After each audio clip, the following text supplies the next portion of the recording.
నా భర్త యొక్క చూపులు నా మీద పడతా అనుకున్నాను, చూడలేదు.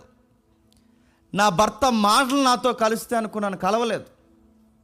ఈసారి మూడో వాడిని కన్నా పరిగెట్టుకుని వచ్చి హత్తుకుంటాడు అనుకున్నాను, హత్తుకోలేదు.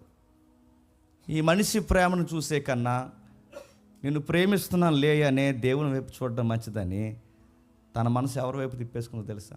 దేవుని వైపు తిప్పేసుకుని ఈసారి కొడుక్కి, 4గో కొడుక్కి పేరెట్టింది స్తుతి అని పేరెట్టింది. యోధ అంటే అర్థం ఏంటంటే వర్షిప్.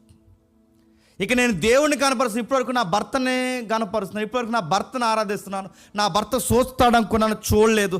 ఇక నా భర్తని స్తుతించే కన్నా, నా భర్తని పొగడే కన్నా నన్ను ప్రేమిస్తానని చెప్తున్న దేవుని వైపు చూడటం మంచిదని చెప్పి పూర్తిగా తన మనసు ఎవరి వైపు తిప్పేసుకుందంటే దేవుని వైపు తిప్పేసుకుందంటే యోధ పుట్టుక ఎలాంటి టైం లైన్లో జరిగిందో తెలుసా?